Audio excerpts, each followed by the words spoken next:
انداز بیاں اور مذہبی اور ادبی فن پاروں کو صوتی پیکر دینے کی ادنا کوشش۔ افسانہ شکوہ شکایت، کہانی کار پریم چند، آواز و تزئین کاری رضا انصاری۔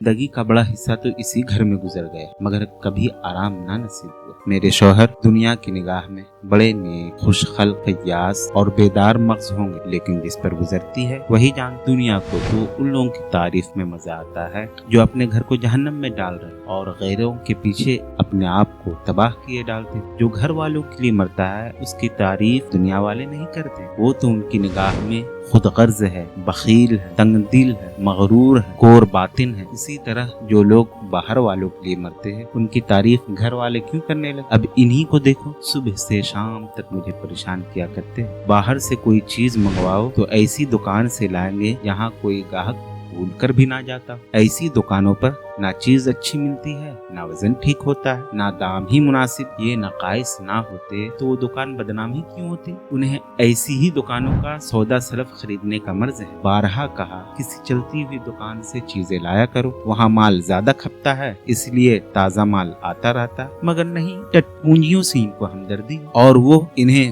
الٹے اسطورے سے مونگتے ہیں۔ گیہوں لائیں گے تو سارے بازار سے خراب، گھنا ہوا، چاول ایسا موٹا کہ بیل بھی نہ پوچھے، دال میں کنکر بھرے ہوئے، منو لکڑی جلا ڈالو، کیا مجال کے گلے۔ گھی لائیں گے تو آدھوں آدھ تیل اور نرخ اصلی گھی سے ایک چھٹانگ کم۔ تیل لائیں گے تو ملاوٹ کا، بالوں میں ڈالو تو چکٹ جائیں گے، مگر دام دے آئیں گے اعلیٰ درجے چمبیلی کے تیل۔ چلتی ہوئی دکان پر جاتے تو جیسے انہیں ڈر لگتا، شاید اونچی دکان اور پھیکے پکوان کے قائل ہے۔ میرا تجربہ کہتا ہے کہ نیچی دکان پر سڑے پکوان ہی ملتے ہیں۔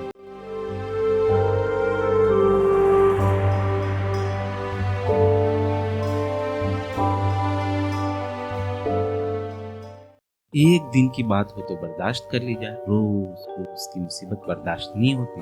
میں کہتی ہوں آخر ٹک پونجیوں کی دکان پر جاتے ہی کیوں؟ کیا ان کی پرورش کا ٹھیکہ تم ہی نے لے لیا ہے؟ آپ فرماتے مجھے دیکھ کر بلانے لگتے ہیں، خوب ذرا انہیں بلا لیا اور خوشامد کے دوار چار الفاظ سنا دیے، بس آپ کا مزاج آسمان پر جا پہنچا۔ پھر انہیں سدھ ہی نہیں رہتی کہ وہ کوڑا کرکٹ باندھ رہا ہے یا کیا۔ پوچھتی ہوں تم اس راستے سے جاتے ہی کیوں کسی دوسرے راستے سے نہیں جاتے؟ ایسے 28 گیروں کو منہ ہی کیوں لگاتے ہیں؟ اس کا کوئی جواب نہیں۔ ایک خاموشی 100 بلاؤں کو ٹالتی ہے۔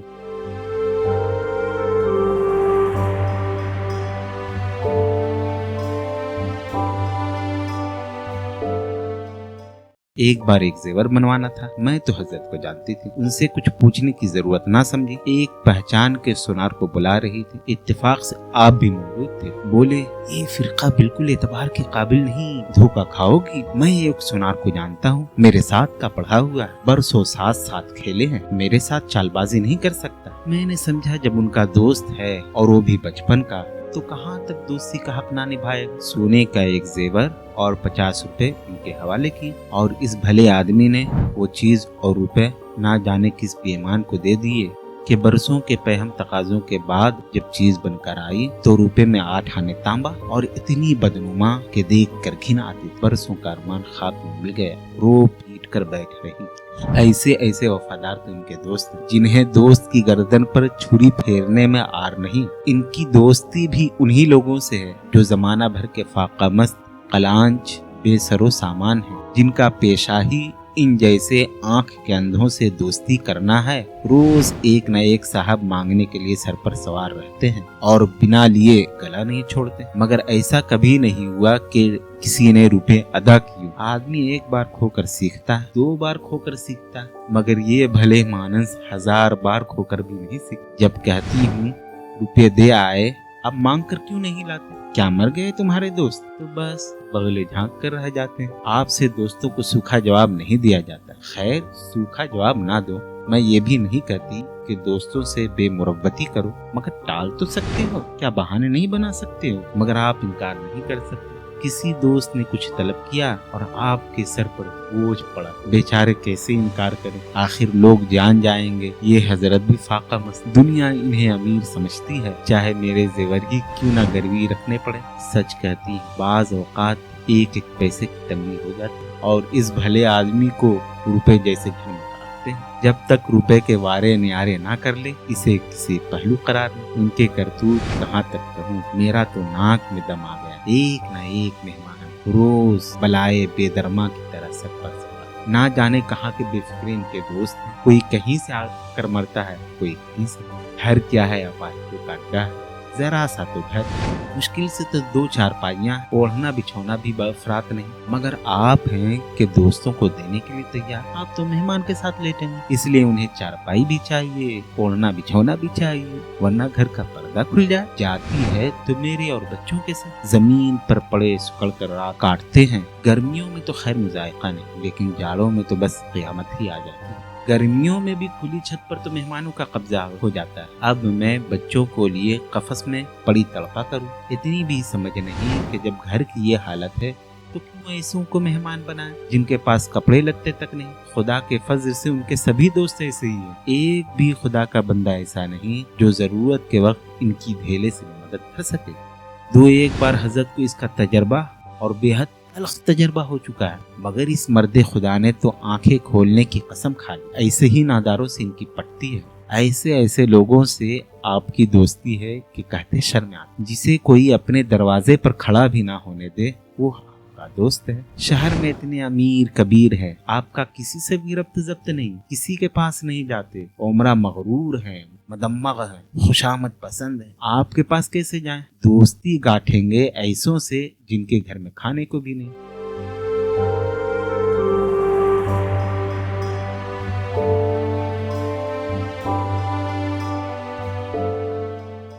एक बार हमारा खिदमतगार चला गया और कई दिन दूसरा खिदमतगार ना मिला। मैं किसी होशियार और सलीकामंद नौकर की तलाश में थी, मगर बाबू साहब को जल्द से जल्द कोई नौकर रखने की फिक्र सवार हुई। घर के सारे काम बदस्तूर चल रहे थे, मगर आपको मालूम हो रहा था कि गाड़ी रुकी। एक दिन जाने कहां से एक बांगड़ू पकड़ कर ले आए। उसकी सूरत कह देती थी कि कोई जांगलो है, मगर आपने उसकी ऐसी तारीफें की कि क्या कहूँ। बड़ा फरमाबरदार है, परले सरे का ईमानदार, भला का मेहनती, गजब का सलीकाशाह और इंतहा दर्जे का बातमीज। खैर मैंने रख लिया। मैं बार बार क्यों कर उनकी बातें में आ जाती हूँ, मुझे खुद ताज्जुब है। यह नौकर सिर्फ शक्ल से आदमी था, आदमियत की कोई अलामत उसमें ना थी। किसी काम की तमीज नहीं, बेईमान ना था मगर अहमक नंबर अव्वल का। बेईमान होता तो कम से कम इतनी तस्कीन तो होती कि खुद खाता है। कम दुकानदारों की फितरतों का शिकार हो जाता था। उसे 10 तक गिनती भी ना आती थी। 1 रुपया देकर बाजार भेजूं तो शाम तक हिसाब ना समझा सके। गुस्सा पी पी कर रह जाती थी। खून जोश खाने लगता था कि सूबर के कान उखाड़ गए। मगर इन हजरत को कभी उसे कुछ कहते नहीं देखा। आप नहा धोकर धोती छांट रहे हैं और वो दूर बैठा तमाशा देख रहा है। मेरा खून खौलने लगता, लेकिन उन्हें जरा भी एहसास न होता। जब मेरे डांटने पर धोती छांटने जाता भी तो आप उसे करीब ना आने देते। उसके ऐबों को हुनर बनाकर दिखाया करते थे और इस कोशिश में कामयाब ना होते तो उन उयूब पर पर्दा डाल देते थे। कमबख्त को झाड़ू देने की तमीज न थी। मर्दाना कमरा ही तो सारे घर में ढंग का एक कमरा है, उसमें झाड़ू देता तो इधर की चीज उधर, ऊपर की नीचे, गोया सारे कमरे में जलजला सा आ गया और गर्द का ये आलम के सांस लेनी मुश्किल। मगर आप कमरे में इत्मीनान से बैठे रहते, गोया कोई बात ही नहीं। उस दिन मैंने उसे खूब डांटा और कह दिया, अगर कल से तूने सलीके से झाड़ू ना दी तो खड़े खड़े निकाल दूंगी। सवेरे सोकर उठी तो देखती हूँ कमरे में झाड़ू दी, हर एक चीज करीने से रखी, गर्दो गुबार का कहीं नाम नहीं। आपने फौरन हंसकर कहा, देखती क्या हो, आज भूरे ने बड़े सवेरे झाड़ू दी है। मैंने समझा दिया, तुम तरीका तो बतलाती नहीं हो, उल्टी डांटने लगती हो। लीजिए साहब, ये भी मेरी ही खता थी। खैर मैंने समझा कि इस नालायक ने कम से कम एक काम तो सलीके के साथ किया। अब रोज कमरा साफ सुथरा मिलता है और मेरी निगाहों में घोरे की कुछ वक़्त होने लगी। इत्तेफाक की बात, एक दिन मैं जरा मामूल से सवेरे उठ बैठी और कमरे में आई तो क्या देखती हूँ कि घोरे दरवाजे पर खड़ा है और माँ बदौलत बड़ी तंदही से झाड़ू दे रहे हैं। मुझसे जब्त ना हो सका। ان کے ہاتھ سے جھاڑو چھین لی اور گھوڑے کے سر پر پٹک حرام خور کو اسی وقت دھتکار بتائی۔ آپ فرمانے لگو اس کی تنخواہ تو بے باک کر دو، خود ایک تو کام نہ کرے، دوسری آنکھ دکھائے، اس پر تنخواہ بھی دے دو۔ میں نے ایک کوڑی بھی نہ دی، ایک کرتا دیا تھا وہ بھی چھین لیا۔ اس پر حضرت کئی دن مجھ سے روٹھے رہے، گھر چھوڑ کر بھاگے جا رہے تھے، بڑی مشکلوں سے رکے۔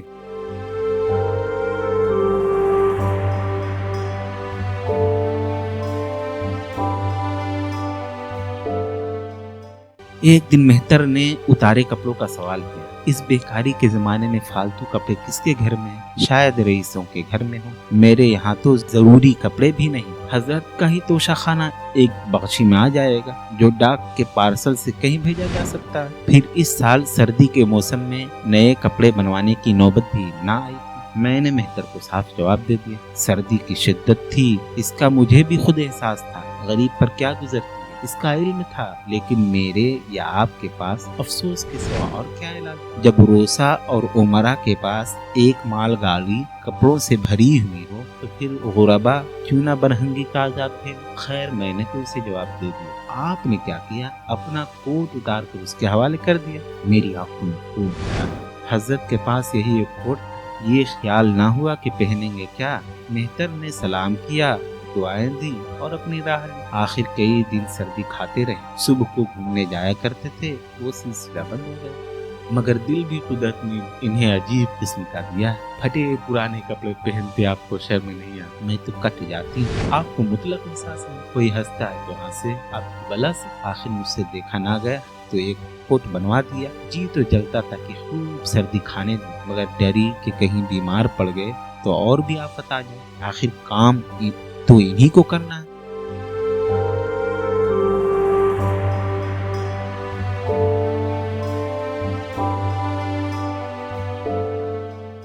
یہ اپنے دل میں سمجھتے ہوں گے کہ یہ کتنے نیک نفس اور منکسر مزاج، شاید انہیں ان اوصاف پر ناز ہو۔ میں انہیں نیک نفس نہیں سمجھتی، یہ سادہ لوہی ہے، سیدھی سادی حماقت۔ جس مہتر کو آپ نے اپنا کوٹ دیا، اسی کو میں نے کئی بار رات شراب کے نشے میں بدمست جھوکتے دیکھا، اور آپ کو دکھا بھی دیا، تو پھر دوسروں کی کجروی کا تاوان ہم کیوں دیں؟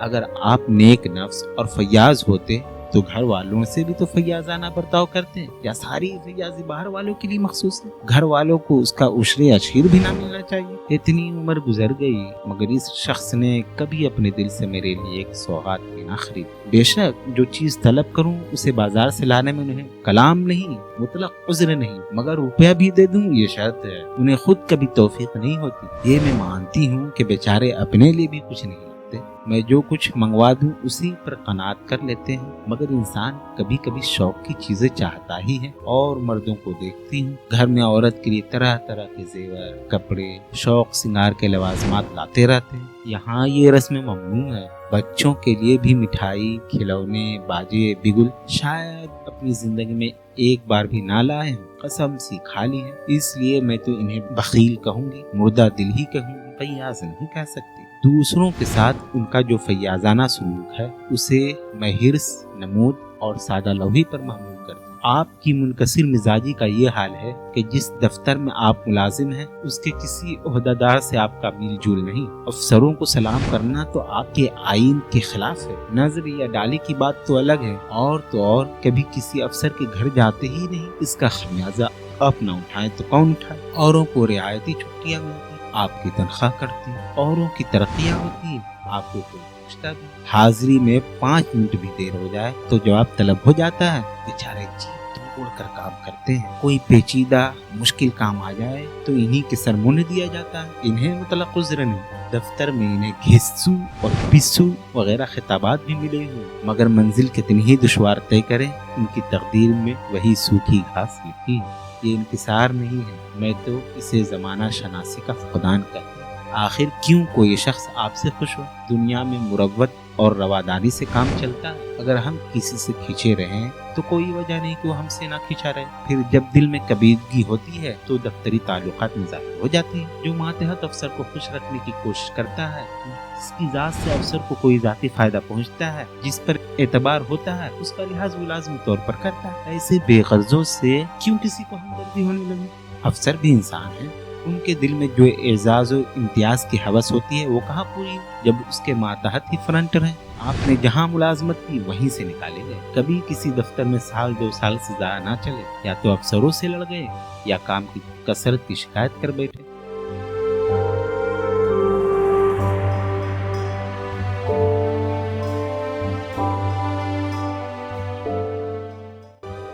کنبا پروری کا دعویٰ ہے۔ آپ کے کئی بھائی بھتیجے ہیں، وہ کبھی آپ کی بات بھی نہیں پوچھتے، مگر آپ برابر ان کا منہ ڈانٹتے رہتے ہیں۔ ان کے ایک بھائی صاحب آج کل تحصیلدار ہیں، گھر کی جائیداد انہی کی نگرانی میں وہ شان سے رہتے ہیں، موٹر خرید لیے، کئی نوکر ہیں، مگر یہاں بھولے سے بھی خط نہیں لکھتے۔ ایک بار ہمیں روپے کی سخت ضرورت ہوئی، میں نے کہا اپنے برادر مکرم سے کیوں نہیں مانگتے؟ کہنے لگے کیوں انہیں پریشان کروں، آخر انہیں بھی تو اپنا خرچ کرنا ہے، کون سی ایسی بچت ہو جاتی ہوگی۔ میں نے بہت مجبور کیا تو آپ نے خط لکھا، معلوم نہیں خط میں کیا لکھا، لیکن روپے نہ آئے۔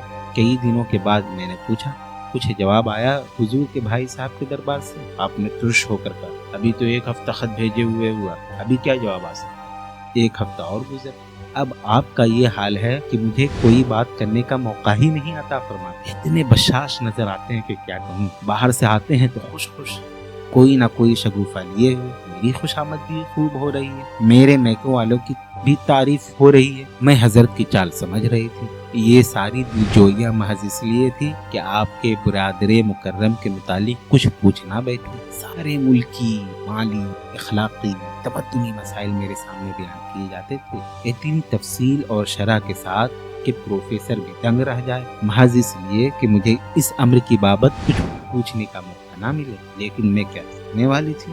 جب پورے 2 ہفتے گزر گئے اور بیمہ کمپنی کے روپے روانہ کرنے کی تاریخ موت کی طرح سر پر آ پہنچی تو میں نے پوچھا، کیا ہوا؟ تمہارے بھائی صاحب نے دہنے مبارک سے کچھ فرمایا؟ ابھی تک خط ہی نہیں پہنچا۔ آخر ہمارا حصہ بھی گھر کی جائیداد میں کچھ ہے یا نہیں؟ یا ہم کسی لونڈی باندھی کی اولاد ہیں؟ 500 روپے سال کا منافع تو 10 سال قبل تھا، اب 1000 سے کم نہ ہوگا۔ کبھی ایک جھنجی کوڑی بھی ہمیں نہ ملی۔ موٹے حساب سے ہمیں 2000 ملنا چاہیے، 2000 نہ ہو 1000 ہو، 500 ہو، 250 ہو، کچھ نہ ہو تو بیمہ کمپنی کے پریمیم بھرنے کو تو ہو۔ تحصیلدار کی آمدنی ہماری آمدنی سے چوگنی ہے، رشوتیں بھی لیتے ہیں، تو پھر ہمارے روپے کیوں نہیں دیتے؟ آپ ہاں کرنے لگے، بیچارے گھر کی مرمت کراتے ہیں، عزیز و اقارب کی مہمانداری کا بار بھی تو انہیں پر ہے۔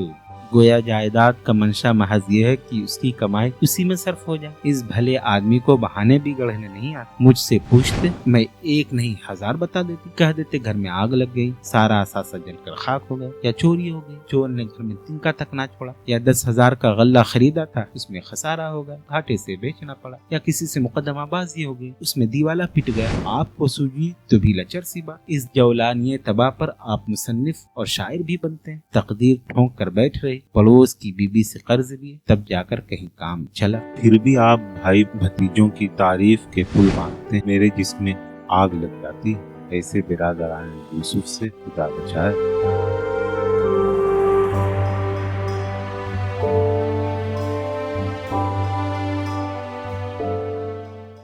خدا کے فضل سے آپ کے 2 بچے ہیں، 2 بچیاں بھی ہیں۔ خدا کا فضل کہوں یا خدا کا قہر کہوں، سب کے سب اتنے شریف ہو گئے ہیں کہ معاذ اللہ، مگر کیا مجال کہ یہ بھلے مانس کسی بچی کو تیز نگاہ سے دیکھیں۔ رات کے 8 بج گئے ہیں، بڑے صاحبزادے ابھی گھوم کر نہیں آئے۔ میں اقرار رہی ہوں، حضرت اطمینان سے بیٹھ کے اخبار پڑھ رہے، جھلائی ہی آتی ہوں اور اخبار چھین کر کہتی ہوں، جا کر ذرا دیکھتی کیوں نہیں، لونڈا کہاں رہ گئے؟ نہ جانے تمہارے دل میں کچھ قلق ہے بھی یا نہیں، تمہیں تو خدا نے اولاد ہی ناحق دی، آ جائے تو خوب ڈانٹنا، تب آپ گرم ہو جاتی، ابھی نہیں آیا، بڑا شیطان ہے، آج بچہ آتا ہے تو کان اکھاڑ لیتا ہوں، مارے تھپڑوں کی کھال نکل کر رکھ دوں گا۔ یوں بگڑ کر تیش کے عالم میں آپ اس کو تلاش کرنے نکلتے ہیں، اتفاق سے آپ ادھر جاتے ہیں، ادھر لڑکا آ جاتا ہے، میں کہتی ہوں ادھر سے آ گیا، وہ بیچارے تجھے ڈھونڈنے گئے ہیں، دیکھنا آج کیسی مرمت ہوتی ہے، یہ عادت ہی چھوٹ جائے گی، ڈانٹ پیس رہے تھے، آتے ہی ہوں گے، چھڑے بھی آتے ہیں، تم اتنے شریر ہو گئے ہو کہ بات نہیں سنتے، آج قدر و عافیت معلوم ہوگی۔ لڑکا سہم جاتا ہے اور لیمپ جلا کر پڑ جاتا ہے، آپ 1.5-2 گھنٹے میں لوٹتے ہیں، हैरान और परेशान और बदहवास। घर में कदम रखते ही पूछते हैं आया कि नहीं। मैं उनका गुस्सा भड़काने के इरादे से कहती हूँ आकर बैठा तो है, जाकर पूछते क्यों नहीं। पूछ कर हार गई, कहाँ गया था, बोलता ही नहीं। मन्नू यहाँ आओ। लड़का थर थर कांपता हुआ आकर आंगन में खड़ा हुआ। दोनों बच्चियां घर में छुप जाती कि खुदा जाने क्या आफत नाजिल होने वाली। छोटा बच्चा खिड़की से चूहे की तरह झांक रहा है। आप जामे से बाहर है, आपने छिड़ी। मैं भी वो गजबनाक चेहरा देखकर पछताने लगती कि क्यों इसे शिकायत। आप लड़के के पास जाते हैं मगर बजाय इसके कि छुरी से उसकी मरम्मत करें, आहिस्ता से उसके कंधे पर हाथ रखकर बनावटी गुस्से से कहते हैं तुम कहाँ गए थे जी। मना किया जाता है, मानते नहीं हो। खबरदार, जो इतनी देर की आदमी शाम को घर चला आता है या इधर उधर घूमता है। मैं समझ रही हूँ ये तमहीद है। कसीदा अब शुरू हो। गुरेज तो हुई नहीं लेकिन यहाँ तमहीद ही खात्मा हो जाता। बस आपका उत्सव फरो हो गया। लड़का अपने कमरे में चला जाता और गालिबन खुशी से उछलने लगता। मैं एहतजाज की सदा बुलंद करती, तुम तो कैसे डर गए, भला 2-4 तमाचे तो लगा के होते। इस तरह तो लड़के शेर हो जाते। आज 8 बजे आया है, कल 9 बजे खबर लाएगा। उसने भी दिल में क्या सोचा होगा। आप फरमाते तुमने सुना नहीं, मैंने कितनी जोर से डांटा, बच्चे की रूह ही फना हो गई।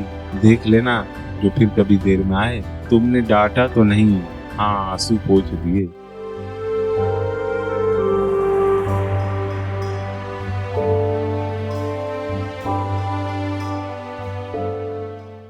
आपने एक नई उपज निकाली कि लड़के तादीब से खराब हो जाते हैं। आपके ख्याल में लड़कों को आज़ाद रहना चाहिए, उन पर किसी किस्म की बंदिश या दबाव ना होना चाहिए। बंदिश से आपके ख्याल में लड़के की दिमागी नशो नुमा में रुकावट पैदा होता है। इसी का ये नतीजा है कि लड़के शुत्र बेबुखार बने हुए। कोई 1 मिनट भी किताब खोलकर नहीं बैठता। कभी गिल्ली डंडा, कभी गोलियां, कभी कंगवे है। हजरत दीनी के साथ खेलते हैं। 40 साल से तुम तजावीज आपकी उम्र है मगर लड़कपन से नहीं गए। मेरे बाप के सामने मजाल थी कि कोई लड़का कंगवा उड़ा ले या गिल्ली डंडा खेल सके।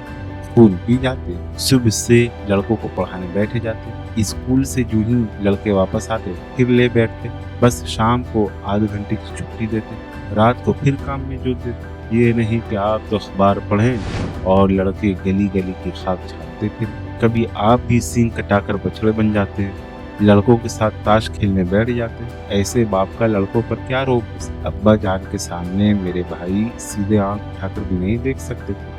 उनकी आवाज सुनते ही क़यामत आ जाती थी। उन्होंने घर में कदम रखा और खामोशी तारी हो गई। उनके रूबरू जाते हुए लड़कों की जान निकलती थी और इसी तालीम की बरकत है कि सभी अच्छे ओहदों पर पहुंच गए। सेहत अलबत्ता किसी की बहुत अच्छी नहीं है, तो अब्बा जान की सेहत ही कौन सी बहुत अच्छी थी। बेचारे हमेशा किसी न किसी बीमारी में मुब्तला रहते। फिर लड़कों की सेहत कहाँ से अच्छी हो जाती। लेकिन कुछ भी हो, तालीम और तादीब में उन्होंने किसी के साथ रियायत नहीं की।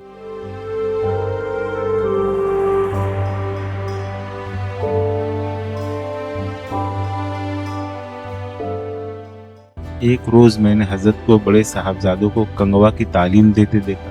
यूं घुमाओ, यूं गोता दो, यूं खींचो, यूं ढील दो। ऐसा दिलो जान से सिखा रहे थे, गोया मंत्र दे रहे हैं। उस दिन मैंने भी उनकी ऐसी खबर ली, याद करते हूँ। मैंने साफ कह दिया कि तुम कौन होते हुए मेरे बच्चों को बिगाड़ने वाले। तुम्हें घर से कोई मतलब नहीं है ना हो, लेकिन आप मेरे बच्चों को खराब मत कीजिए, बुरे बुरे शौक मत पैदा कीजिए। अगर आप इन्हें सुधार नहीं सकते तो कम से कम बिगाड़िए मत। लगे बातें बना ले। अब्बा जान किसी लड़के को मेले तमाशे ना ले जाते, लड़का सर पटक कर मर जाए, मगर जरा भी ना पसीजते थे। और इन भले आदमी का ये हाल है कि एक एक से पूछ पूछ कर मेले ले जाते हैं। चलो चलो वहाँ बड़ी बहार है, खूब आतिशबाजियाँ छूटेंगी, वो बारे उड़ेंगे, विलायती चरखियाँ भी हैं, उन पर मजे से बैठना। और तो और आप लड़कों को हॉकी खेलने से भी नहीं रोकते। ये अंग्रेजी खेल भी कितने खौफनाक होते हैं। क्रिकेट, फुटबॉल, हॉकी, एक से एक मोहली गेंद लग जाए तो जान लेकर ही छोड़े। मगर आपको इन खेलों से बड़ी रग़बत है। कोई लड़का मैच जीत कर आ जाता, कितने खुश होते हैं, गोया कोई खिलाफत कर आया। हजरत को जरा भी अंदेशा नहीं है कि किसी लड़के को चोट लग गई तो क्या होगा। हाथ या पानी टूट गया तो बेचारों की जिंदगी कैसे पार लगेगी।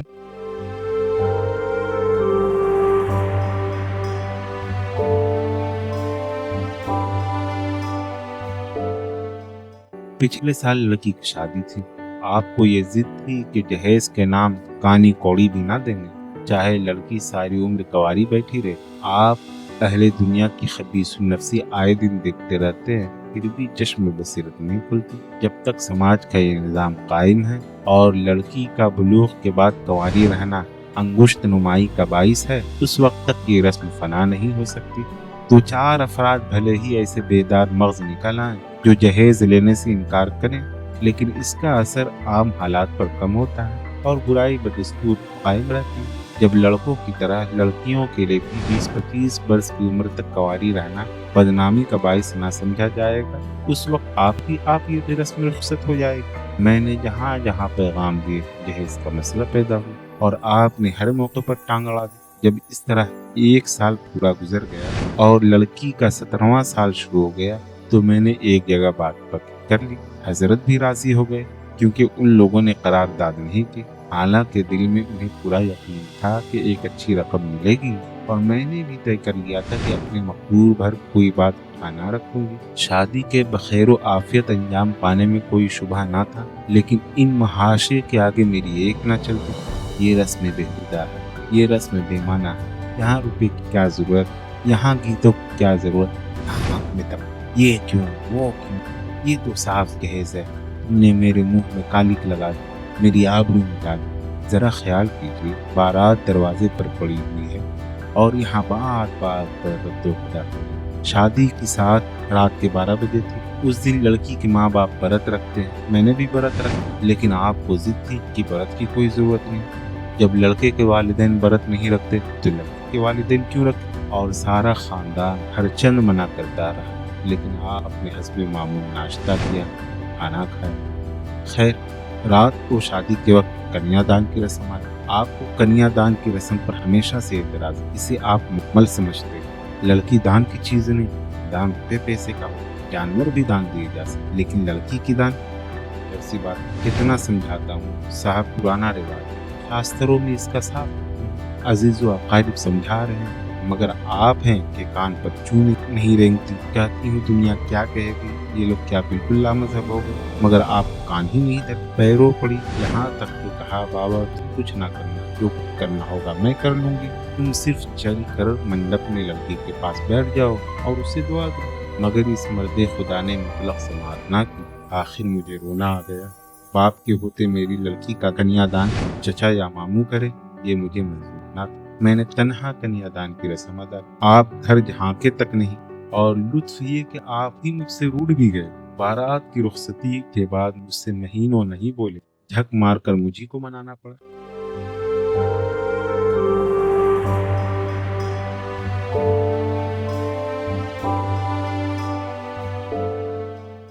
अगर कुछ हकीम लगी तो इन सारी बुराइयों के बावजूद मैं उनसे एक दिन के लिए भी प्यार नहीं रह सकता। इन सारे उयूब के बावजूद मैं उन्हें प्यार, उनमें वो कौन सी खूबी है जिस पर मैं फरेबता हूँ, ये खुद नहीं मालूम, मगर कोई चीज़ है ज़रूर जो मुझे उनका गुलाम बनाए। वो ज़रा मामूल से देर में घर आते हैं तो मैं बेसब्र हो जाता, उनका सर भी दर्द करे तो मेरी जान निकल जाती।